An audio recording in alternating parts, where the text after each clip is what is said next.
Harmaatakkinen mies seisoi pihani laidalla jo ennen kuin ehdin autosta ulos. Ja tavalla, jolla hän siinä odotti, sai vatsani vääntymään ennen kuin hän ehti sanoa sanaakaan. Rouva, minun on saatava nimenne vahvistettua. Olin juuri tullut hakemasta kukkia, jotka olin unohtanut viedä hautausmaalle 2 päivää sitten.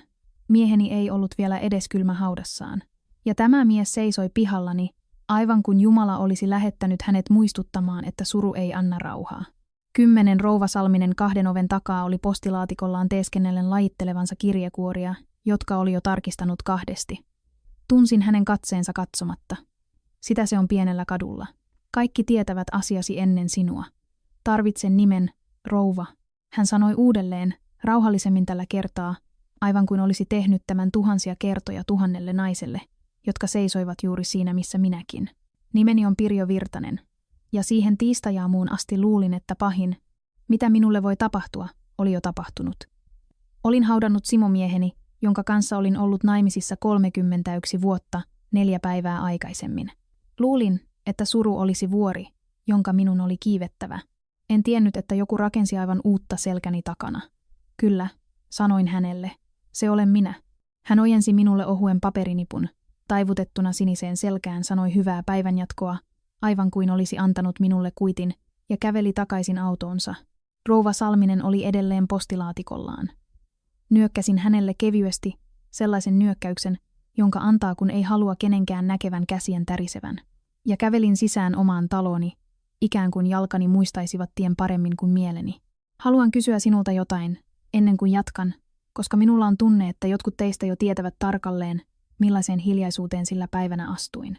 Kirjoita kommentteihin, mistä katsot juuri nyt, koska missä ikinä oletkin, minun täytyy pyytää sinua pysymään kanssani läpi sen, mitä olen kertomassa. Laskin käsilaukkuni keittiön tiskille. Laskin taitetut siniset paperit sen viereen.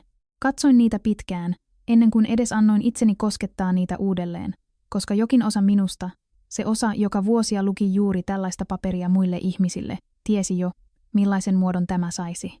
Avasin sen silti.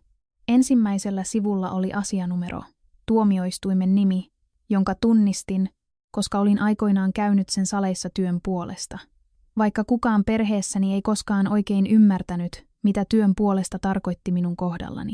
Nimeni oli kirjoitettu selkeästi vastaajariville Pirjo Virtanen. 7, ja sen yläpuolella lihavoidulla, erehtymättömällä painatuksella oli nimi, joka halkaisi jotain rinnassani. Kantaja Jari Virtanen, poikani. 7, luin sen 3 kertaa, ennen kuin se sai mitään järkeä. Ja silloinkaan se ei ollut järkeä. Ei oikeastaan, koska järkeä olisi vaatinut, että poikani olisi soittanut minulle ensin, kysynyt minulta jotain, antanut minulle yhdenkin mahdollisuuden selittää, mitä tahansa hän luulikaan minun tehneen.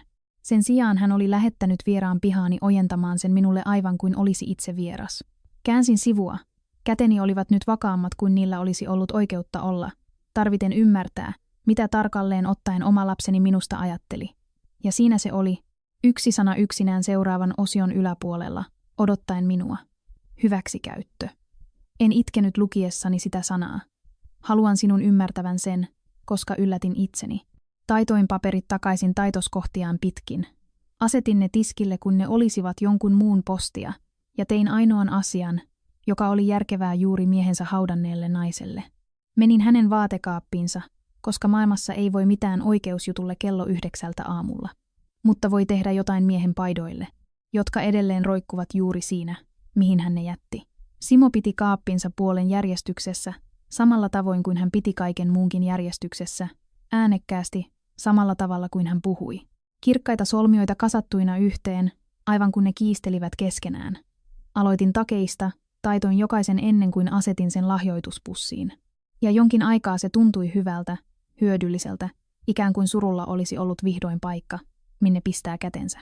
Sitten sormeni osuivat johonkin kovaan hänen talvitakkiensa takana.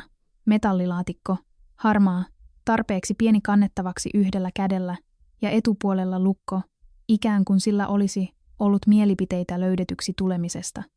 En tunnistanut sitä, 31 vuotta avioliittoa, ja olisin voinut kertoa sinulle joka ikisen merkin jokaisesta kenkäparista, jonka mies omisti, mutta en ollut nähnyt tätä laatikkoa kertaakaan.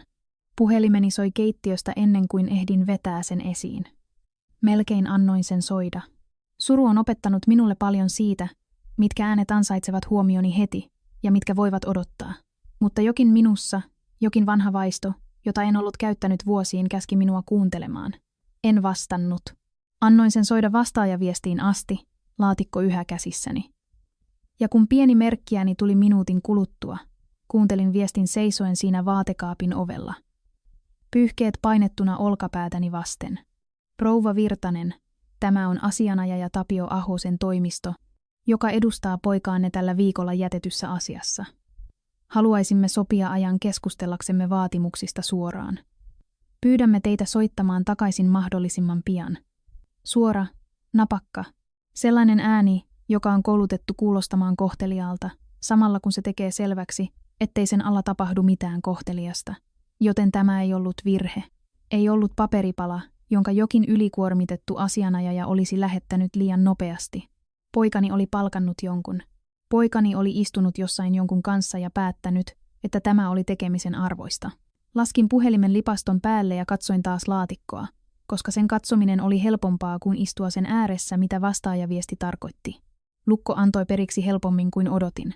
Löysin pienen avaimen teipattuna sen alta. Samalla tavalla Simo aina piilotti asioita, joita ei halunnut löydettävän nopeasti, mutta ei myöskään halunnut kadottavan ikuisesti. Nostin kantta hitaasti, puoliksi odottaen vanhoja kirjeitä, ehkä kuitteja, ehkä ei mitään. Sen sijaan aivan päällä oli valokuva, jota en ollut nähnyt yli 20 vuoteen. Ja sen alla yksi taitettu lappu, Simon käsialalla, ettei se koskaan unohdu, vaikka hän ei koskaan haluakaan siitä puhuttavan. Valokuvassa olin minä, nuorempi, silmät terävämmät, seisomassa oikeustalon ulkopuolella, jonka tunsin paremmin kuin oman katuni. Yllä blazeri, jonka olin unohtanut omistavani, kansio rintaani vasten aivan kuin siinä olisi jotain suojelemisen arvoista. Se oli versio itsestäni, jota oma poikani ei ollut koskaan tavannut, ei koskaan kysynyt, ei koskaan ihmetellyt. Miksi hänen äitinsä joskus katosi huoneisiin täynnä asianajajia ja palasi sanomatta mitään siitä, mitä siellä oli tehnyt. Simokaan ei koskaan kysynyt. Ei muutaman ensimmäisen vuoden jälkeen. Hän oli oppinut varhain, että pidin sen oven tarkoituksella kiinni. Ja sen sijaan, että olisi työntänyt sen auki, hän oli vain pitänyt osan siitä turvassa hiljaa päivää varten, jota en koskaan odottanut tulevaksi. Istuin hitaasti sängyn reunalle. Valokuva toisessa kädessä, lappu toisessa, poikani asianajajan ääni soi yhä korvissani. Ja ensimmäistä kertaa hautajaisten jälkeen en tiennyt, mitä särkyä tuntea ensin. Istuin sen valokuvan kanssa pitkään ennen kuin annoin itseni ottaa puhelimen käteen, koska jokin osa minusta uskoi yhä, että keskustelu voisi kumota sen, mitä paperipala oli jo aloittanut. Soitin suoraan Jarille, en asianajajan toimistoon, en tekstiviestiä, jonka hän voisi lukea ja jättää huomiotta. Halusin kuulla poikani äänen, koska uskoin yhä, ehkä hölmösti, että tämä kaikki oli väärinkäsitys, jonka voisin selvittää 5 minuutissa, jos hän vain antaisi minulle. Hän vastasi 3. soitolla. Pirjo, ei äiti, ei edes hei ensin. Vain nimeni tasaisena, aivan kun hän lukisi sitä nimikyltistä. Jari, kultaseni, sain paperit tänä aamuna. Minun täytyy pyytää sinua kertomaan, mitä tapahtuu, koska mikään tästä ei ole minulle järkevää. Hänen päässään oli tauko, sellainen tauko, joka kertoi minulle, ettei hän reagoinut. Hän toisti. Minusta on parasta, että annamme asianajajien hoitaa tapauksen yksityiskohdat tästä eteenpäin. Tapausko? Sanoin hänelle hitaasti ja kokeilin, kuinka oudolta se kuulosti omasta suustani, omasta pojastani. Jari, tämä ei ole tapaus. Tämä on sinä ja minä. Sinulla oli kaikki mahdollisuudet olla avoin minulle, hän sanoi. Ja tunsin jotain vääntyvän rinnassani, koska ne eivät olleet hänen omia sanojaan. Minä kasvatin sen pojan. Tiedän eron sen välillä, milloin Jari ajattelee jotain ja milloin Jari toistaa jotain, mitä joku oli antanut hänen sanottavaksi. Avoimuutta mistä? Pidimme ääneni tasaisena, vaikka se maksoikin. Sano se suoraan. Mitä tahansa luulet minun tehneen, sano se minulle suoraan. Poika äidille, ei asianajaja asianajajalle. Toinen tauko, tällä kertaa pidempi. Kuulin hänen hengittävän, ja sen alta kuulin heikosti jotain muuta. Toisen äänen huoneessa hänen kanssaan, liian hiljaisen sanoiksi, mutta tarpeeksi lähellä, että tiesin, ettei hän ollut yksin. Tiesit, että isän terveys heikkeni, hän sanoi lopulta, ja sinä hallitsit kaikkea hänen ympärillään, jokaista tiliä, jokaista päätöstä, ja minä en saanut edes keskustelua siitä, mikä oli todella minun. Sinun, toistin, kuulit oikein. Suljin silmäni. Ajattelin 30 vuotta pakattuja eväitä, Katsan liike-elämän puheluita, jotta voisin olla hänen koulunsa näytelmissä, kokonaista elämää pienenä pidettynä, jotta hänen elämänsä voisi pysyä suurena ja yksinkertaisena ja koskemattomana. Ja tässä hän kutsui kaikkea sitä varkaudeksi. Jari, minun on pyydettävä sinua kuuntelemaan minua minuutin ajan niin, ettei kukaan muu siinä huoneessa syötä sinulle, mitä seuraavaksi sanoa. Täällä ei ole ketään muuta, hän sanoi liian nopeasti. Ja tiesin silloin, että puhuin miehelle, joka luki käsikirjoitusta, jonka joku muu oli kirjoittanut hänelle. Joku, joka ei ollut kertaakaan istunut illallispöydässä kanssani. Joku, joka ei tiennyt yhtään mitään siitä, kuka olin ennen kuin olin hänen äitinsä. Kysyn sinulta yhden kerran, sanoin. Uskotko todella, että varastin isältäsi, vai toistatko vain sitä, mitä joku käski sinun tuntea?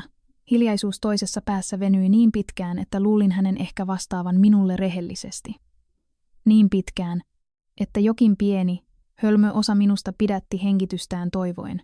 Sitten hänen äänensä murtui, vain hieman, juuri sen verran, että kuulin todellisen poikani harjoitellun äänen alta yhden ainoan sekunnin ajan. Olit aina liian kiireinen piilottelemaan asioita ollaksesi oikeasti äitini. Hän katkaisi puhelun ennen kuin ehdin sanoa sanaakaan. En nukkunut sinä yönä. Makasin sängyssä, jonka Simo ja minä olimme jakaneet 3 vuosikymmentä, tuijottaen kattoa, joka tuntui yhtäkkiä liian kaukaiselta, toistaen poikani ääntä, kunnes se lakkasi kuulostamasta sanoista ja alkoi kuulostaa haavalta. Puhelimeni syttyi yöpöydällä hieman yli 10 seuraavana aamuna, Jarin niminäytöllä. Sydämeni teki jotain typerää ja toiveikasta, vanha refleksi, joka yhä uskoi, että hän ehkä soittaisi peruakseen kaiken.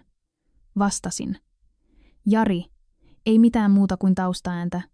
Televisio jossain hiljaa. Astian kolahdus, kun se laskettiin pöydälle, ja sen alta. Kankaan vaimea kahina puhelimen näyttöä vasten. Erehtymätön ääni puhelusta, joka oli tehty kyynärpäällä tai tiskillä, ei kädellä. Minun olisi pitänyt katkaista puhelu heti silloin. Kuka tahansa kunnollinen ihminen olisi tehnyt niin. Mutta pysyin linjalla, puhelin painettuna varovasti korvaani vasten, koska kuulin melun alta äänen, joka ei ollut hänen ja jokin minussa. Jokin osa, jota en ollut päästänyt valloilleen vuosiin, käski minua kuuntelemaan. Et voi sanoa sitä niin asianajajalle, Jari. Sinun on tehtävä selväksi, että hän hallitsi kaikkea. Siinä koko tapauksen ydin. No niin, Sari, en tiedä, Jari sanoi, ja hänen äänensä kuulosti pienemmältä kuin puhelimessa kanssani. Vähemmän harjoiteltu, enemmän kuin poika, jonka kasvatin, kuin mies, joka oli katkaissut puhelun minulle. Tuntuu pahalta sanoa, että hän piilotteli asioita, kun en oikeasti tiedä, oliko niin. Oli niin, Sari sanoi, tasaisena, varmana. Sillä tavalla ihmiset puhuvat, kun he ovat jo päättäneet jostain ja tarvitsevat vain kaikkien muiden ymmärtävän. Ajattele sitä. Kaikki ne vuodet, kun hän hallitsi jokaista tiliä, eikä koskaan selittänyt mitään. Se ei ole normaalia, Jari. Se on nainen, jolla on jotain suojeltavaa. Hän kasvatti minut, Jari sanoi hiljempaa. Hän oli vain aina paikalla. Juuri niin, Sari vastasi. Aina paikalla, aina katsomassa, aina vastuussa kaikesta eikä kertonut sinulle mitään. Eikö se tunnu oudolta, nainen, joka hallitsi niin paljon? Ja sinä vasta nyt saat selville, mitä hän oikeasti istui. Kuulin hänen huokaisevan pitkään ja epävarmasti. Miestä puhuttiin johonkin, mitä hän ei ollut itse täysin päättänyt. Sano vain Tapio Ahoselle. Mitä sanoin sinulle, Sari sanoi. Eristetty, kontrolloiva, haavoittuvainen isä. Se on tarina. Sillä voitetaan tämä. Selvä, Jari sanoi. Vain sen. Selvä. Ei vakaumusta. Antautumista. Jotain heidän äänensä takaa kuulin heikon, pienen odotusmusiikin alkavan. Sellaisen, joka soi, kun puhelu on yhdistetty, mutta ei vastata toisessa päässä. Ja ymmärsin silloin, että Jarin puhelin oli todennäköisesti vahingossa soittanut minulle ollessaan unohtuneena pöydällä tai tyynyllä lähistöllä. Näyttöä oli koskettu vahingossa. Nousin hitaasti ylös tyhjässä sängyssä. Puhelin yhä korvaani vasten ja tein itselleni lupauksen siinä pimeässä. En itkisi tämän takia. Olin itkenyt tarpeeksi 1 viikon aikana, jotta se riittäisi loppuelämäkseni. katkaisin puhelun sanomatta sanaakaan. Annoin heidän uskoa, että puhelu oli vain katkennut, kuten vahinkopuhelut tekevät. Makasin takaisin tyynyllä, ja ensimmäistä kertaa hautajaisten jälkeen se, mikä minussa liikkui, ei ollut surua. Se oli jotain kylmempää, vanhempaa, hyödyllisempää. Tunnistin sen jopa kaikkien näiden vuosien jälkeen, kun olin pitänyt sitä piilossa. Se oli tunne katsella, ei vain todistaa. Ero naisen, joka antaa asioiden tapahtua hänelle, ja naisen, joka alkaa kiinnittää huomiota siihen, tarkalleen miten ne tapahtuvat. Aamulla minulla oli nimi etsittynä kannettavalta. Asianajaja, perinnönjakoon erikoistunut, jonka ystävä kirkosta oli käyttänyt vuosia sitten kiinteistöriidassa. Ei mitään hienoa, ei mitään, joka tietäisi mitään sellaisesta tapauksesta, jota minua vastaan rakennettiin. Mutta se oli alku, ja osasin yhä tehdä alkuja. Otin puhelimen ja soitin hänen toimistonsa ennen kuin annoin itseni menettää rohkeuteni. Oikeustalo haisi samalta kuin aina ennenkin, vanhalta puuvahalta ja kylmältä ilmastoinnilta. Ja käveleminen noista ovista sisään kaikkien näiden vuosien jälkeen tuntui vähemmän muistolta ja enemmänkin astumiselta takaisin itseeni, jonka olin kauan sitten taittanut syrjään. Asianajajani, hiljainen mies nimeltä Herra Laine, joka oli hoitanut ystäväni kiinteistöriidan vuosia sitten, istui vieressäni puolustuksen pöydässä, sekoittaen papereita, jotka eivät tarvinneet sekoittamista. Hän tarkoitti hyvää. Tiesin jo, ettei hyvä tarkoitus riittäisi. Jari istui käytävän toisella puolella, selkä suorana, katse kiinnitettynä jonnekin tuomarin, tyhjän tuolin takana olevaan seinään. Ei kertaakaan hän katsonut minua. Ei kertaakaan hänen silmänsä edes vaeltaneet minun suuntaani. Ja ymmärsin silloin, että kasvojeni välttelystä oli tullut päätös, jonka hän teki tarkoituksella jotain, minkä eteen hänen oli tehtävä töitä. Sari istui hänen vieressään, kädet ristissä, ryhti virheetön, tarkkaillen huonetta aivan kun hän jo omistaisi lopputuloksen. Tuomari, joka johti tätä aikatauluneuvottelua, ei ollut Korhonen, vaan joku toinen mies, väsyneen näköinen, käyden läpi kalenteriaan, aivan kun hänellä olisi 4 tällaista lisää ennen lounasta. Kun tuli meidän tapauksemme vuoro, hän pyysi asianajajia tiivistämään lyhyesti riidan luonteen, jotta tuomioistuin voisi määrätä sopivan oikeudenkäyntiaikataulun. Jarin asianajaja Tapio Ahonen, nousi sujuvasti ja luottavaisin mielin. Arvoisa tuomari, lyhyesti sanottuna, tämä asia koskee väitteitä kohtuuttomasta vaikutusvallasta, jota hänen puolisonsa käytti Simo Virtaseen hänen kognitiivisen terveytensä heikentyessä. 3 odotamme tarvitsevamme useita kuukausia todistelun hankintaan, 10 ottaen huomioon taloudelliset tiedot. Istuin hyvin hiljaa. Olin kuullut vastaavanlaista kieltä käytettävän muita ihmisiä vastaan vuosia sitten oikeussalin toiselta puolelta, silloin kun minä olin se, joka rakensi tapausta, enkä puolustautunut sitä vastaan. Kuulla sen osoitetuksi minuun tuntui siltä kuin minulle olisi ojennettu peili, jota en pyytänyt. Herra Laine nousi vieressäni. Pöytäkirjaan merkittäväksi, arvoisa tuomari, puolustus kiistää tämän luonnehdinnan kokonaan ja on valmis osoittamaan sen toteen todistelumenettelyn kautta. Hän istuutui taas. Arvostin ponnistusta. En vain luottanut siihen, että se riittäisi. Tuomari nyökkäsi, määräsi oikeudenkäyntipäivän, vahvisti todisteluaikataulun ja siirtyi seuraavaan tapaukseen. Aivan kuin meidän tapauksemme olisi ollut vain muodollisuus hänen aamun listallaan. Menimme perässä käytävälle, Jari liikkui nopeasti edellä, aivan kun hän ei olisi päässyt pois siitä rakennuksesta tarpeeksi nopeasti. Sari viivytteli puoli askelta hänen takanaan, ja kun hän ohitti minut tarpeeksi läheltä, ettei kukaan muu kuullut, hän hidasti hieman. Toivottavasti se oli sen arvoista, hän sanoi, hymyillen ohuesti ja kohteliaasti. Sellaisen hymyn, jota antaisit tuntemattomalle, joka pitää ovea auki. En vastannut hänelle. En edes kääntänyt päätäni. Jotkut taistelut eivät ole ääneen puhumisen arvoisia. Ja tunnistin tämän juuri siksi, mitä se oli, nainen, joka testasi, saisiko hän minusta yhä reaktion. Hän ei saanut. Ei sinä päivänä.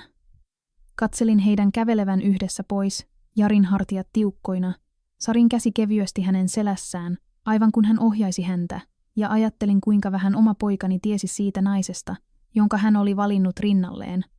Herra Laine kosketti kyynärpäätäni hellästi, puhuen jo seuraavista vaiheista, hakemusten määräajoista, todistelupyyntöistä. Kuulin ehkä puolet siitä. Mieleni oli jo jossain muualla, pyörimässä saman epämiellyttävän totuuden ympärillä. Tämä tapaus tarvitsi terävämmät kädet kuin hänen. Ennen kuin pääsimme ovelle, virkailija astui pöydän takaa ja ilmoitti oikeudenkäyntituomarin määräyksen pöytäkirjaan merkittäväksi. Tuomari Tuomo Korhonen. Lopetin kävelyn.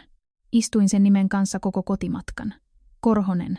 Sanoin sen 2 kertaa hiljaa autossa, kokeillen sitä samalla tavalla kuin kokeilee avainta lukkoon, jota ei ole käyttänyt vuosiin. Epävarmana siitä, kääntyykö se yhä. Kun pääsin kotiin, en voinut istua paikallani tarpeeksi kauan syödäkseni. Menin suoraan pienen toimiston takahuoneeseen, johon Simo kutsui ajatushuoneekseni, ja otin esiin vanhan kannettavan, jota en ollut avannut ennen kuin hän sairastui. Se käynnistyi hitaasti, ähkien ikään kuin se olisi vastustanut herätystä. Kirjoitin nimen omaan tapausten logiini, yksityisiin muistiinpanoihin, joita olin pitänyt tutkijana vuosia sitten, kun seurasin jokaista tiedostoa, jota olin koskaan työskennellyt, silloinkin kun se lähti käsistäni ja meni jonkun muun tapaukseksi väiteltäväksi. Korhonen T1-merkintä tuli esiin, oma yhteenvedoni yli 2 vuosikymmenen takaa, jossa mainittiin vakuutuspetosrengas, jonka selvittämiseen olin käyttänyt suuren osan vuodesta, kenelle todisteet menivät, mikä toimisto otti sen hoitaakseen, miten tapaus eteni sen jälkeen, kun se lähti työpöydältäni. Muistin tapauksen. En ollut ajatellut siihen liittyvää nimeä vuosiin. Muistiinpanoissani luki, että tiedosto oli ohjattu nuoren apulaissyyttäjän kautta, joka hoiti saapuvia asioita, T. Korhonen. Olin syöttänyt sille toimistolle todisteita kuukausia raporttien ja löydösten kautta, kertaakaan istumatta niiden lukeneen miehen kanssa. Niin se toimi silloin. Minä kaivoin. Joku muu seisoi oikeussalissa ja käytti sitä, mitä löysin. Muistin ajatelleeni silloinkin sen vähän perusteella, mikä minulle palasi niiden asianajajien kautta, joiden kanssa puhuin, että kuka tämä nuori syyttäjä sitten olikaan. Hän kysyi teräviä, tarkkoja jatkokysymyksiä, sellaisia, jotka kertoivat minulle, että hän ymmärsi tarkalleen, mitä hän katsoi, eikä vain tarkistanut ruutuja. Etsin vielä, nyt uteliaana tavalla, jolla ei ollut mitään tekemistä oman tapaukseni kanssa ja kaiken vanhan tavan kanssa. Arkistoitu uutisklikki tuli esiin. Kömpelö paikallisuutiskuva oikeustalon portailla otetusta haastattelusta, päivätty vuosi tapauksen päättymisen jälkeen. Nuori mies huonosti istuvassa puvussa, ehkä 30-vuotias, puhui toimittajan mikrofoniin tuomiosta, jonka hänen toimistonsa oli juuri saanut aikaan. 10 itsevarma, varovainen sanojensa kanssa, valitsemalla ne ikään kuin hän jo ymmärtäisi niiden painoarvon joskus. Keskeytin klipin ja tutkin hänen kasvojaan.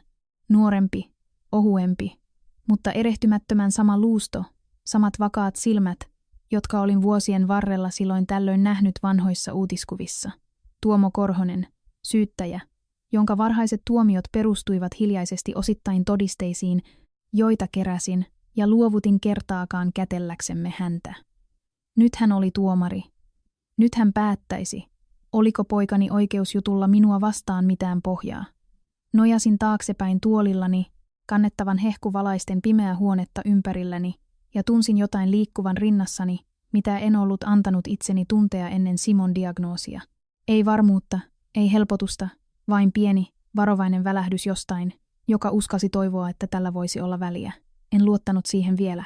Toivolla on tapana tehdä narrin naisesta, joka päästää sen sisään liian aikaisin. Suljin kannettavan hitaasti, näytön hehku hiipui tyhjiin, ja istuin siinä hetken pidempään pimeässä. En kertonut herra Laineelle, mitä olin löytänyt. En kertonut kenellekään. Olen oppinut, että jotkut asiat kannattaa pitää lähellä, kunnes on varma niiden arvosta. Seuraavana aamuna heräsin selkeyteen, jota en ollut tuntenut ennen Simon sairastumista. Sellainen selkeys, joka tarkoitti, että minulla oli tapaus rakennettavaksi eikä enää kärsivällisyyttä istua paikallaan. Keitin kahvia. En juonut ja tyhjensin ruokapöydän kaikesta paitsi lakikirjasta ja lukulaseista. Samalla tavalla kuin tapasin tyhjentää pöydän ennen pitkää työrupeamaa, josta kukaan ei kiittäisi minua ennen kuin se oli valmis.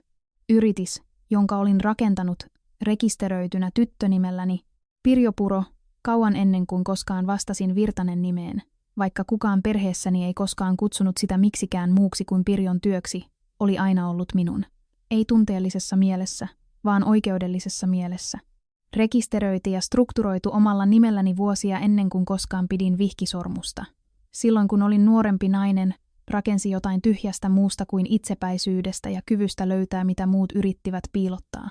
Olin päivittänyt rekisteröinnit vastaamaan avioliitonimeeni vuosia avioliiton aikana, muodollisuus, ei enempää.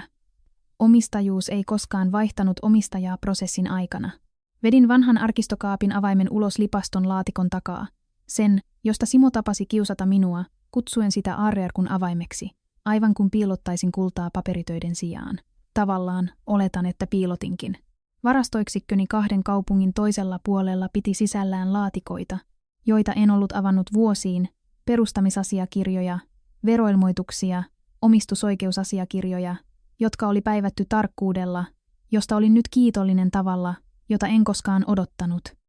Vietin suuren osan päivästä siellä, hihat ylös käärittyinä, pölyä käsissäni, vetäen kansiota toisensa jälkeen ja levitellen niitä kokoon taitettavan pöydän poikki kuin todisteita tapauksessa, jonka olisin kerran rakentanut jotakuta muuta vastaan. Alkuperäinen rekisteröinti, joka vahvisti yksinomaisen omistajuuteni, oli päivätty 6 vuotta ennen kuin koskaan tapasin Simon. 6 vuotta ennen rakkautta, ennen avioliittoa, ennen pientä poikaa, joka kasvaisi uskomaan, että hänen isänsä rakensi kaiken, mitä hän ympärillään näki. Laskin sen asiakirjan tasaiseksi ja tuijotin sitä pitkään, tuntien jotain asettuvan minussa, mitä siinä ei ollut hautajaisten jälkeen. Ei mukavuutta tarkalleen, jotain vakaampaa kuin mukavuusvarmuutta. Vietin illan vertaillen jokaista uusintaa, jokaista muutosta, jokaista pientä hallinnollista rekisteröintiä 3 vuosikymmenen ajalta, varmistaen, että paperijäljet kertoivat yhtä johdonmukaista tarinaa alusta loppuun. Hänen, vain ja ainoastaan hänen, kauan ennen kuin oli edes heidän, mistä kiistellä. Kun pääsin kotiin, uupuneena tavalla, joka tuntui ansaitulta eikä tyhjältä, tunsin jotain, mitä en ollut antanut itseni tuntea viikkoihin. Vakaata maata. Se tunne kesti, kunnes puhelimeni soi juuri 9 jälkeen sinä iltana. Rouva Virtanen, täällä asianajaja Laine. Hänen äänessään ei ollut mitään tavallista lempeää, kiireetöntä rauhallisuuttaan. Minun on pyydettävä teitä tulemaan sisään heti aamulla. Vastapuolen asianajaja juuri toimitti uuden asiakirjan ennen oikeudenkäyntiä. Millaisen asiakirjan? Hän pysähtyi ja siinä tauossa tunsin maan, jonka olin koko päivän rakentanut uudelleen, siirtyvän hieman allani. Vanha yhteinen pankkitilin hakemus vuosia takaa. Siinä on Simon allekirjoitus ja kieli, joka viittaa yritykseen sidotun ainakin 1 tilin yhteiseen omistukseen. Hän epäröi uudelleen. Minun on kysyttävä teiltä suoraan. Tiesittekö tästä? Istuin hitaasti keittiön pöydän ääreen, saman pöydän ääreen, jolle olin levittänyt päivän todisteet siitä, että kaikki oli aina ollut minun. Ei sanoin. Ja ensimmäistä kertaa, koko tämän asian alusta, asti tarkoitin sitä täysin. En tiedä, mistä hän puhuu. En nukkunut sinä yönä, en yhtään todellista minuuttia, koska pieni ääni takaraivossani kysyi jatkuvasti kysymystä, johon minulla ei ollut vielä vastausta. Entä jos olin väärässä jostakin, minkä varaan olin rakentanut koko elämäni olevani oikeassa? Asianajaja Laine oli lähettänyt kopion asiakirjasta sähköpostitse ennen kuin edes pääsin kotiin hänen toimistostaan. Istuin keittiön pöydän ääressä ja katsoin sitä lampun valossa, luin sitä yhä uudelleen ja uudelleen, aivan kuin toisto yksistään voisi muuttaa, mitä siinä luki. Se oli totta. Yhteinen allekirjoituskortti, päivätty 11 vuotta takaa, liitettynä yritykseni käyttötiliin. Simon allekirjoitus oli siinä minun nimeni vieressä, selkeänä ja luettavana, juuri siinä, mihin toisen allekirjoittajan nimi kuuluu. Jonkin aikaa, josta en ole ylpeä, annoin itseni panikoida. Istuin siinä ja kävin läpi jokaisen version siitä, mitä tämä voisi tarkoittaa. Jokaisen tavan, jolla vastapuolen asianajaja voisi vääntää 1 allekirjoituksen tarinaksi naisesta, joka oli jakanut hallinnan koko ajan ja vain muutti mieltään, kun se hänelle sopi. Ajattelin Sarin kasvoja käytävällä, sitä ohutta kohteliasta hymyä, ja ymmärsin, istuessani omassa keittiössäni kello 1 aamulla, tarkalleen kuinka riemukkaan hän tuntisi itsensä, kun hän näkisi tämän esitettynä valamiehistön edessä. 4 käskin itseni nousta. Paniikki ei ole koskaan ratkaissut mitään elämässäni, enkä aikonut antaa sen alkaa tänä yönä. Palasin laatikoihin, jotka olin ottanut varastosta, samoihin, jotka olivat edellisenä päivänä levällään ruokapöydälläni, ja aloitin alusta, hitaammin tällä kertaa, lukien jokaisen sivun sen sijaan, että olisin selannut etsien sitä, mitä jo uskoin löytäväni. Kesti melkein kello 4 aamulla, silmät kirvelevät, kahvi jäähtyneenä vieressäni ennen kuin löysin sen. Cansion, jonka olin melkein jättänyt huomiotta, merkitty omalla käsialallani vuosien takaa. Käyttötili, valtuutettu allekirjoittaja. Yhteinen allekirjoituskortti ei ollut lainkaan omistajuuden siirto.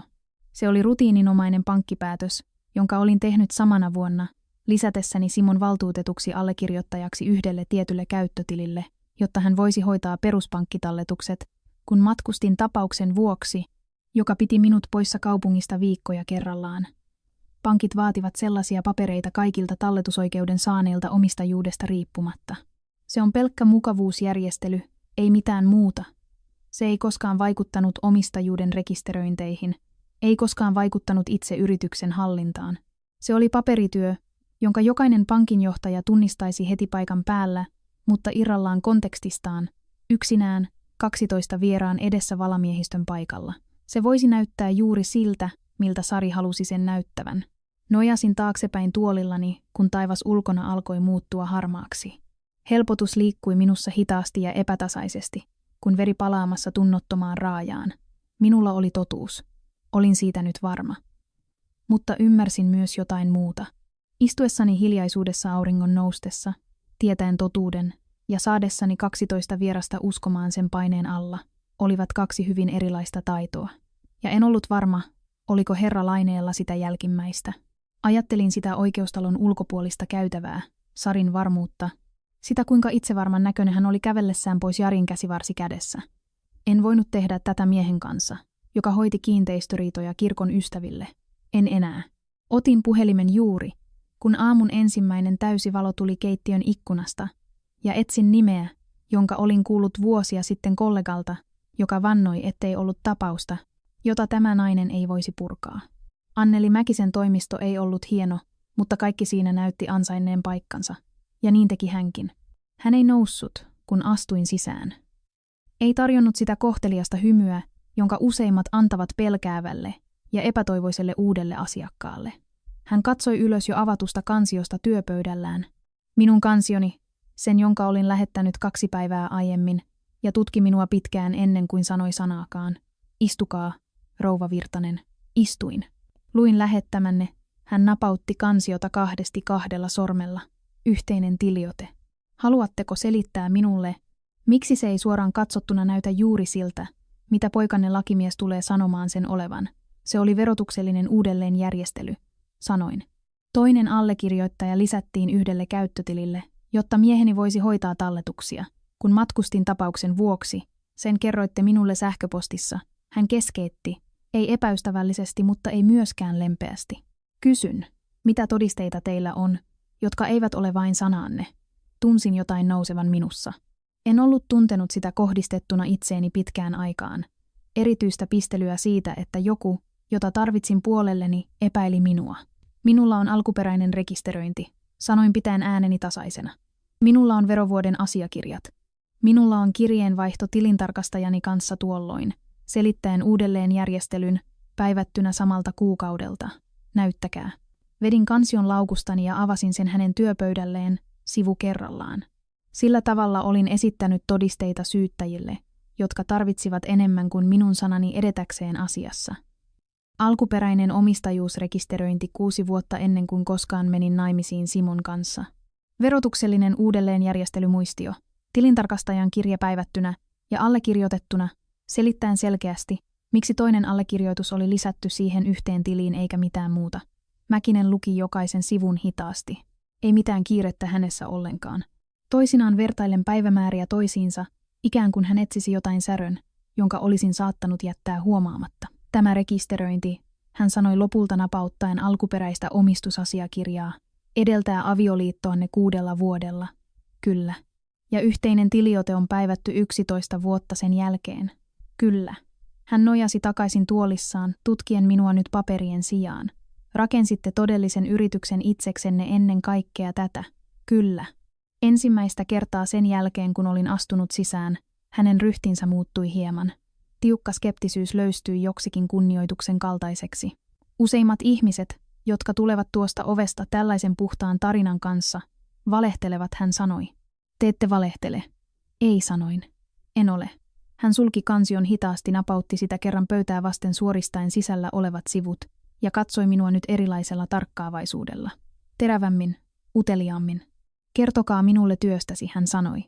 Todellisesta työstä, ennen kuin yrityksellä oli nimi paperilla, sanoin. En kaikkea. Jotkut asiat en ollut vielä valmis sanomaan ääneen vieraalle, silloinkin kun aloin luottaa. Mutta tarpeeksi. Petos tutki musta vuosikymmeniä sitä, tapauksia, joissa nimeni ei koskaan esiintynyt missään otsikossa, koska työtä ei tehty niin. Hän kuunteli keskeyttämättä, ja kun lopetin, hän nojasi hieman eteenpäin, tutkien minua samalla tavalla kuin tapasin tutkia tapaustiedostoa, joka oli juuri alkanut käydä järkeen. Onko tässä oikeussalissa? Hän kysyi joku, joka ehkä todella tuntee työsi. Vastasin Anneli Mäkisen kysymykseen 3 päivää ennen kuin astuimme takaisin siihen oikeustaloon. Muutama nimi tuli mieleeni hitaammin kuin odotin. Ihmisiä, joiden kanssa en ollut puhunut vuosiin.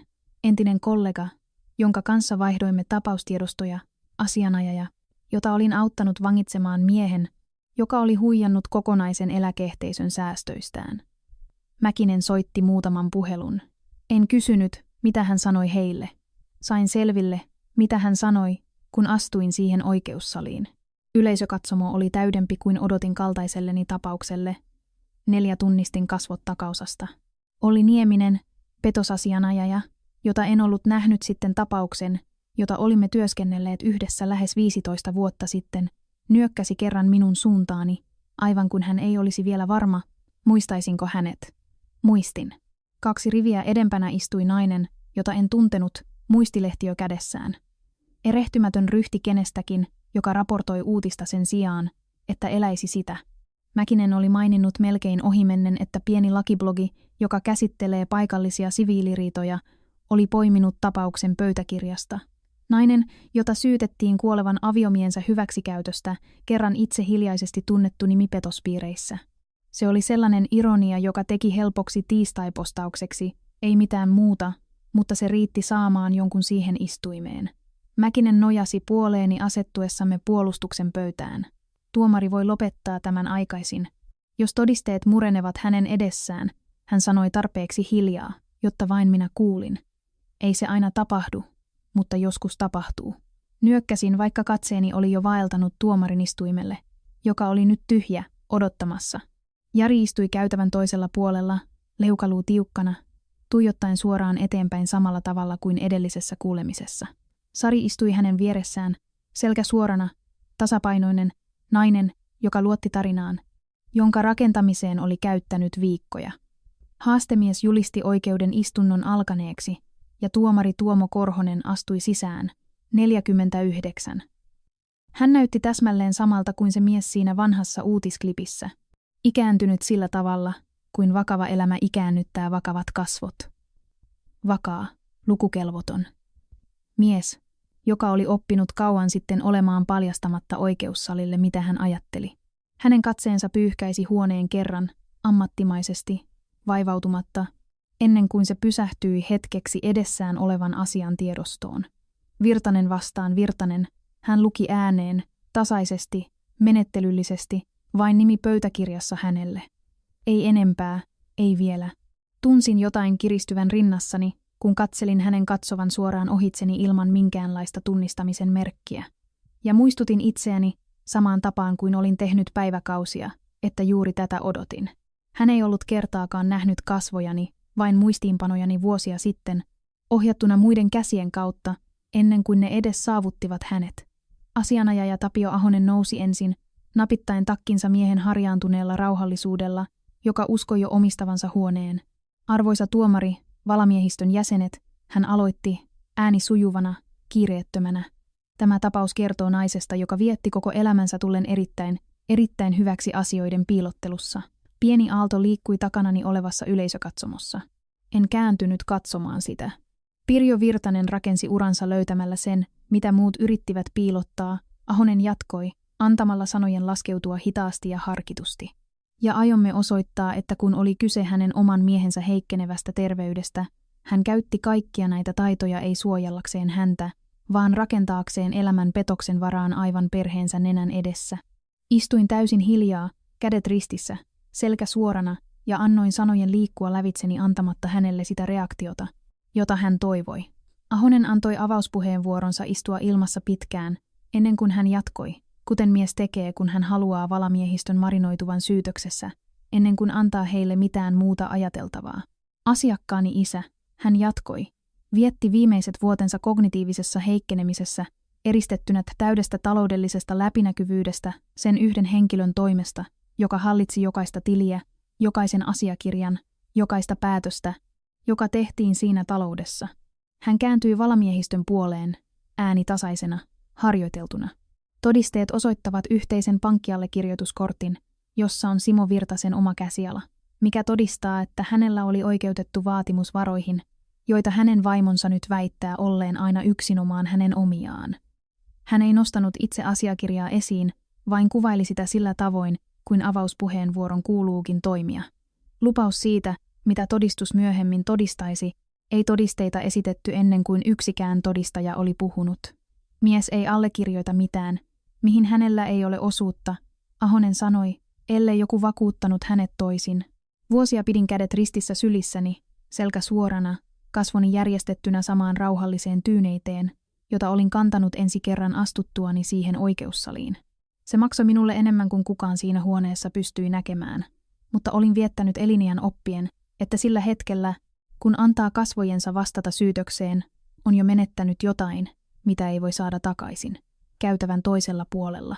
Kuulin sen ennen kuin näin sen. Lyhyen, vaimien naurun Jarilta, tuskin enempää kuin huokaus, mutta erehtymätön. Hän nojasi hieman Saria kohti, mutisten jotain liian hiljaa, jotta olisin saanut siitä selvää. Ja Sari vastasi pienellä päänliikkeellä suoraan minuun kohdistaen, samalla ohuella, vähättelevällä eleellä, jonka hän oli antanut minulle siinä käytävässä viikkoja sitten. He luulivat hiljaisuuttamme syyllisyydeksi. Ymmärsin sen katsellen heitä tavalla, jolla ymmärtää vieraan virheen etäältä selkeästi ja ilman mahdollisuutta estää sitä ennen kuin se tapahtuu. Poikani uskoi minun tyyneiteni olevan vangitun naisen ilme, ei naisen, joka oli vuosikymmeniä oppinut, kuinka paljon kasvot voivat pettää, jos antaa niiden pettää. Vilkaisin häntä kerran, vain kerran, ja hän ei pitänyt katsettani. Hän katsoi takaisin Ahosen puoleen, leukaluu tiukkana, varmana. Vieressäni Mäkinen istui täysin hiljaa kaiken läpi, hänen ilmeensä paljastamatta mitään. Edessään muistilehtiö täynnä muistiinpanoja, joita en voinut lukea ylösalaisin. Puolustus haluaisi teidän uskovan, Ahonen sanoi kääntyen takaisin valamiehistön puoleen, että omistajuus ei koskaan vaihtanut omistajaa, että kaikki pysyi kätevästi täysin hänen omanaan. Pyydän teitä pitämään mielenne avoimena siitä, miksi kuolevan miehen nimi ilmestyy asiakirjaan, joka on sidottu varoihin, joita hän ei koskaan pitänyt koskevan. Hän risti kätensä. Tämä päättää avauspuheenvuoroni. Arvoisa tuomari, kantaja kutsuu Jari Virtasen todistajanaitioon. 4 tunsin jotain kiristyvän rinnassani, kun katselin poikani nousevan ja ylittävän todistajanaitioon, hartiat suorina, katse yhä kieltäytyen kohtaamasta minun katsettani. Mäkinen nojasi puoleeni, ääni tarpeeksi hiljaa, jotta vain minä kuulin. Tästä se alkaa, hän sanoi. Antakaa heidän rakentaa se. Me puramme sen palasiksi, kun on meidän vuoromme. Nyökkäsin kerran, rutistellen käsiäni tiukemmin sylissäni, ja katselin poikani nostavan oikean kätensä vannomaan valaansa minua vastaan. Jari istui jäykästi todistajanaitiossa 4. Vastaten Ahosen lempeisiin kysymyksiin isänsä viimeisistä vuosista, hänen äänensä tarpeeksi vakaana, tarpeeksi harjoiteltuna, kunnes Ahonen lopulta kääntyi yhteisen allekirjoituskortin puoleen ja pyysi häntä kuvailemaan, mitä se hänelle merkitsi. Se tarkoitti, että isälläni oli osuus siinä yrityksessä, Jari sanoi. Että mitä tahansa hän nyt sanoo, häntä ei koskaan suljettu pois niin kuin hän yrittää antaa sen näyttää. Ahonen nyökkäsi tyytyväisenä ja luovutti todistajan. Mäkinen nousi hitaasti, kiirehtimättä, pitäen 3 asiakirjaa kädessään yhden sijaan. Herra Virtanen, hän aloitti todistitte, että tämä allekirjoituskortti todistaa isänne omistaneen osuuden tässä yrityksessä. Tiedättekö, milloin tämä yritys alun perin perustettiin? Jari epäröi. En tarkalleen. En. Mäkinen esitti ensimmäisen asiakirjan todisteeksi. Tämä rekisteröinti vahvistaa yksinomaisen omistajuuden Pirjo Puron nimellä 6 vuotta ennen kuin äitinne meni naimisiin isänne kanssa. Olitteko tietoinen, että äitinne oli koskaan käyttänyt tätä nimeä? En, hän sanoi hiljempaa nyt. Tämä toinen asiakirja, Mäkinen jatkoi, on hallinnollinen muutos, joka päivittää saman rekisteröinnin vastaamaan hänen aviopuolisonimään, Virtanen, useita vuosia avioliiton aikana. Omistajuus itsessään ei koskaan muuttunut, vain nimi rekisterissä. Olitteko tietoinen tästäkään rekisteröinnistä? En. Ja tämä kolmas asiakirja, hän sanoi nostaen esiin kirjeen, jonka olin löytänyt kello 4 aamulla viikkoja aikaisemmin, on perheen kirjanpitäjän 10 kirjallinen selitys, päivätty samalta kuukaudelta kuin allekirjoituskortti.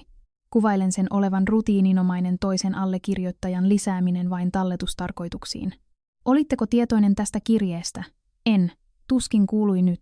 Joten allekirjoituskortti, jonka todistitte todistavan isänne osuudesta tässä yrityksessä, teillä ei ollut tietoa, että yritys oli olemassa eri nimellä ennen vanhempienne avioliittoa, tietoa muutoksesta ja tietoa allekirjoituskortin todellista tarkoitusta selittävästä kirjeestä. Onko reilua sanoa niin? Jarin leukaluu kiristyi. Hän vilkasi Saria kohti, joka istui jäykkänä, kuiskaten jotain kiireellistä Tapio Ahoselle, joka piti katseensa kiinnitettynä eteenpäin, liikkumatta. En tiennyt mitään näistä, Jari myönsi lopulta. Mäkinen antoi hiljaisuuden kestää hetken, ennen kuin kääntyi takaisin tuomarin istuimelle. Ei lisäkysymyksiä, arvoisa tuomari. Ahonen nousi lyhyesti, yritti yhtä uusinta kysymystä eristämisestä ja hallinnasta, sai takeltelevan epävastauksen ja istuutui takaisin. Hetkeä myöhemmin hän ilmoitti, että kantaja oli lopettanut todistelunsa. Puolustus kutsuu Pirjo Virtasen. Mäkinen sanoi. Nousin ja kävelin todistajan aitioon 4, tuntien itseni vakaammaksi kuin minulla olisi ollut oikeutta tuntea. 30 vuoden vaisto asettui selkärankani, kuin vanha takki, jonka olin unohtanut yhä sopivan. Kun minut oli asetettu valanalaiseksi, Mäkinen pyysi minua vahvistamaan samat 3 asiakirjaa, ja annoin samat selkeät, tarkat vastaukset, jotka olin harjoitellut hänen kanssaan. Alkuperäinen rekisteröinti tyttönimelläni, myöhempi muutos, rakenneuudistuskirje, selkeä totuus aseteltuna järjestykseen. Rouva Virtanen, Mäkinen sanoi, vastapuolen asianajaja on luonnehtinut teitä naiseksi, joka käytti uransa tullen erittäin taitavaksi asioiden piilottelussa. Haluan kysyä teiltä suoraan, mikä oli uranne ennen kuin tällä yrityksellä oli nimi asiakirjassa? Huone asettui tyyneyteen, jonka tunnistin elämäni oikeussaleista. Olin petostutkija, sanoin, yli 20 vuotta. 10 tyyneys syveni, tarkkaavaisuus terävöityy ympärilläni. Ja tuossa työssä, Mäkinen jatkoi, oliko teillä tilaisuuksia rakentaa tapauksia, joita tämän maakunnan syyttäjänvirasto myöhemmin syytti, 1011 kyllä, monta kertaa. Mäkinen pysähtyi, antoi sen asettua, ennen kuin kysyi kysymyksen, jota en odottanut hänen kysyvän niin suoraan.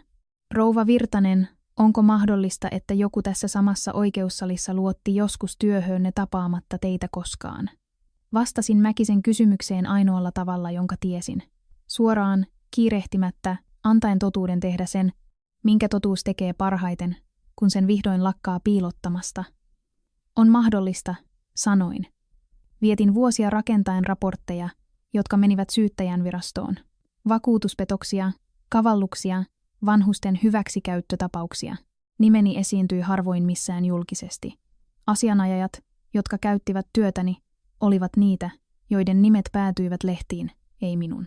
10, ja yksi niistä tapauksista, Mäkinen sanoi, koski vakuutuspetosrengasta, jota tutkitte yli 2 vuosikymmentä sitten.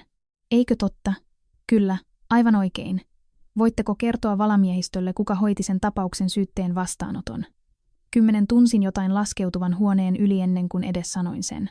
Tyynyyden, jolla ei ollut mitään tekemistä valamiehistön kanssa ja kaiken tekemistä miehen kanssa, joka istui yläpuolellamme mustassa kaavussaan, puoliksi kääntyneenä omiin muistiinpanoihinsa, yhä tietämättömänä siitä, mikä häneen oli juuri iskemässä. Nuori apulaissyyttäjä, sanoin, hoiti silloin saapuvia asioita, Tuomo Korhonen. Huone ei haukkonut henkeään, se meni hiljaisemmaksi kuin niin. 100 ihmisen erityinen hiljaisuus, jotka ymmärsivät jotain yhdellä kertaa eivätkä vielä tienneet, mitä sille tehdä, katsoin häntä. Pakotin itseni katsomaan häntä, koska olin odottanut viikkoja tämän hetken tapahtumista enkä aikonut antaa itseni missata sitä. Tuomari Korhosen kynä pysähtyi keskellä riviä. Hänen silmänsä nousivat hitaasti edessään olevista papereista. Ensin Mäkinenään, sitten minuun, ja katselin 2 vuosikymmenen etäisyyden romahtavan yhden hengenvedon aikana. Hänen kätensä, joka lepäsi tuomarilla, alkoi aivan hieman väristä, juuri sen verran, että vieressä oleva oikeushyhteeri vilkaisi ylös, epävarmana. Virtanen, hän sanoi niin hiljaa aluksi, että melkein luulin kuvitelleeni sen. Sitten kovempaa, epäuskoisesti, kuiskauksen, joka kantautui silti, koska koko huone oli mennyt tarpeeksi hiljaiseksi kuullakseen sen. Hyvä luoja, onko tuo todella hän? Kukaan ei liikkunut. Jokainen kasvot yleisökatsomossa kääntyivät. Olli Nieminen takarivissä, toimittaja muistilehtiöineen jähmettyneenä keskellä lausetta. Jari puoliksi noussut istuimeltaan näkemättä, että hän oli liikahtanutkaan. Korhonen selvitti kurkkunsa kerran, 2, näkyvästi keräten itsensä takaisin rooliin. Koko huone tarvitsi häntä yhä pitämään. Pöytäkirjaan merkittäköön, hän sanoi, ääni nyt vakaampi, mutta ei täysin vakaa. Että tämä oikeus on juuri saanut tietää, että todistajan aiempi ammatillinen työ oli yhteydessä tapauksiin, joita tämä tuomari käsitteli uransa alussa syyttäjänä, vaikka me 2 emme koskaan olleet aiemmin henkilökohtaisesti tutustuneet. Täyden avoimuuden vuoksi haluan kuulla molempien asianajajien mielipiteen siitä, oikeuttaako tämä historia minun jääväämiseen tästä menettelystä. 126. Ahonen nousi ensin, näkyvästi yllätettynä, ja lyhyen mutisemisen jälkeen Sarin kanssa ilmoitti, ettei hän nähnyt perustetta pyytää jääväämistä, koska todisteet oli jo esitetty kokonaisuudessaan. Mäkinen myöntyi, huomauttaen, että yhteys oli historiallinen, epäsuora, ja sillä ei ollut merkitystä jo oikeudessa oleviin asiakirjatodisteisiin. Korhonen nyökkäsi hitaasti, hyväksyen molemmat kannanotot pöytäkirjaan. Silloin pysyn tuomarin istuimella, hän sanoi, ja ratkaisen todisteiden perusteella sellaisena kuin ne on esitetty. Ei enempää. Pidätin hänen katsettaan oikeussalin toiselta puolelta. Ja ensimmäistä kertaa siitä lähtien, kun olin haudannut mieheni, siitä lähtien, kun vieras ojensi minulle papereita omalla pihallani, siitä lähtien, kun poikani kutsui minua etunimelläni, aivan kuin olisin nainen, jota hän ei ollut koskaan tavannut. Ensimmäistä kertaa joku siinä huoneessa todella tiesi, kuka olin. Ei äiti, joka katosi hiljaisiin huoneisiin selittämättä, vaan tutkija, jonka työ, näkymätön ja tunnustamaton, oli muokannut itse sen miehen uran, joka nyt istuu tuomitsemassa häntä. Pidämme 15 minuutin tauon, hän sanoi, nousten jo tuomarin istuimelta, ennen päätöstä. 15 minuuttia tuntui pidemmältä kuin 3 edeltävää viikkoa. Mäkinen istui vieressäni puolustuksen pöydässä, hiljaisena, lukukelvottomana, kuten hän oli ollut koko oikeudenkäynnin ajan. Vaikka huomasin, että hänen kätensä olivat hieman tiukemmin ristissä kuin aiemmin. Pidätin omat käteni sylissäni ja odotin, samalla tavalla kuin olin odottanut satoja tuomioita, jotka eivät olleet minun. Silloin, kun odottaminen oli vain osa työtä koko elämäni sijaan. Haastemies julisti istunnon alkaneeksi. Tuomari Korhonen astui takaisin sisään tyynenä, värinä poissa hänen käsistään, vaikka jotain hänen kasvoillaan ei ollut vielä täysin asettunut paikalleen. Pöytäkirjaan merkittäköön. Hän aloitti, että tämä oikeus on jo ennen taukoa käsitellyt tämän tuomarin ja todistajan välisen historiallisen yhteyden, ja molemmat osapuolet vahvistivat, ettei heillä ollut vastustusta minun jatkamiselleni. Se päätös pysyy voimassa. Hän antoi sen asettua hetken, ennen kuin jatkoi. Jatkamme pelkkien todisteiden perusteella. Ennen kuin hän puhui valamiehistölle, Mäkinen nousi. Arvoisa tuomari, tällä hetkellä puolustus pyytää lain mukaista tuomiota. 58 esitetyt todisteet osoittavat kiistattomasti, että omistajuus edeltää avioliittoa vuosilla, ja että kyseessä oleva yhteinen allekirjoituskortti ei tarkoittanut hallinnan siirtoa. Mikään järkevä valamiehistö ei voisi muuta todeta tämän pöytäkirjan perusteella. Korhonen nyökkäsi hitaasti, vilkaisten vielä kerran edessään olevia asiakirjoja ennen kuin puhui.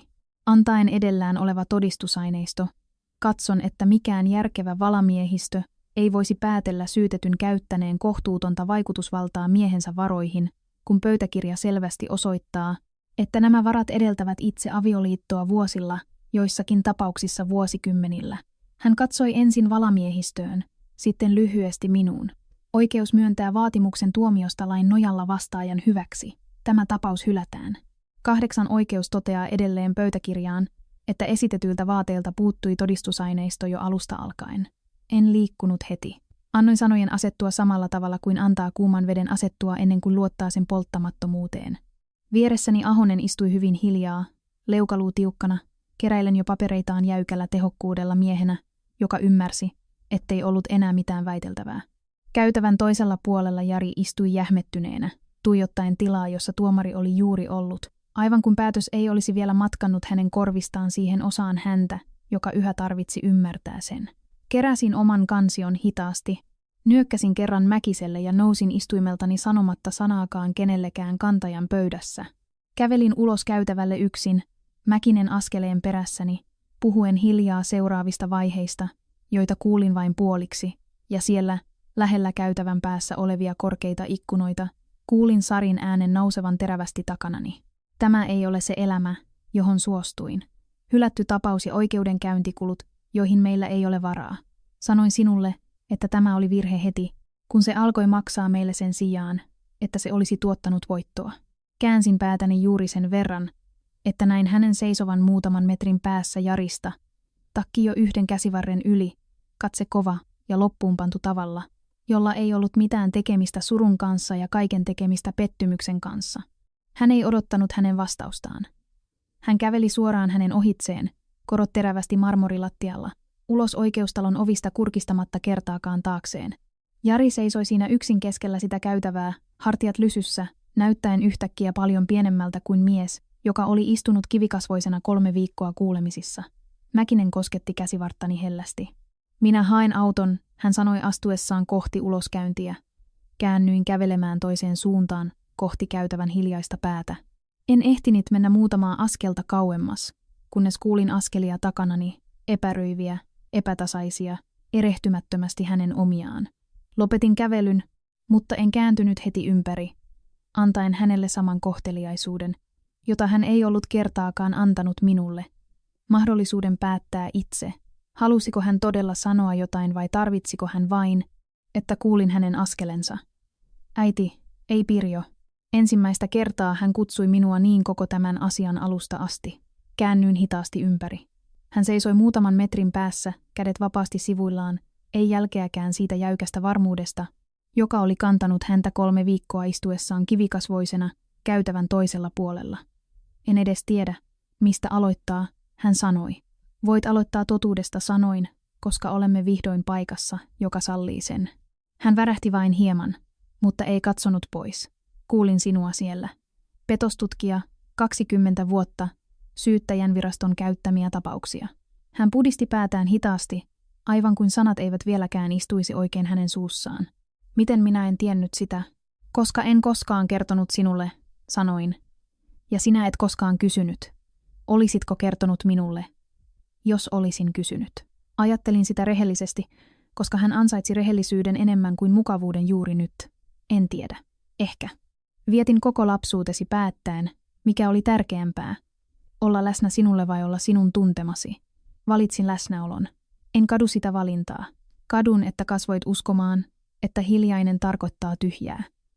Hän oli hiljaa pitkän hetken, katsoen alas välissämme olevaan marmorilattiaan, aivan kuin se voisi tarjota hänelle jotain helpompaa sanottavaksi kuin se, mikä todella istui hänen rinnassaan. Sari sanoi, että piilottelit jotain, hän sanoi lopulta. Uskoin häntä, koska se oli helpompaa kuin myöntää, etten ollut kertaakaan ihmetellyt, mitä oma äitini teki päivät ennen syntymääni. Tiedän, sanoin, näin sinun uskovan häntä. Ymmärsin sen silloinkin. Se ei tee siitä oikeaa. Ei, sanoin, ei tee. Hän katsoi minua, silmät kostuina tavalla, jota hän selvästi vastusti. Noin 30-vuotias ja silti sillä hetkellä näyttäen pojalta, joka tapasi kysyä minulta, mitä isä teki työkseen, eikä kertaakaan kääntänyt kysymystä minuun päin. Olen pahoillani, hän sanoi. En tiedä, tarkoittaako se juuri nyt mitään. Se tarkoittaa jotain. Se ei peruuta 3 viikkoa, jolloin istuit minua vastapäätä kuin olisin ollut vieras, jolta sinun piti suojautua. Se vie kauemmin kuin anteeksi pyyntö käytävällä.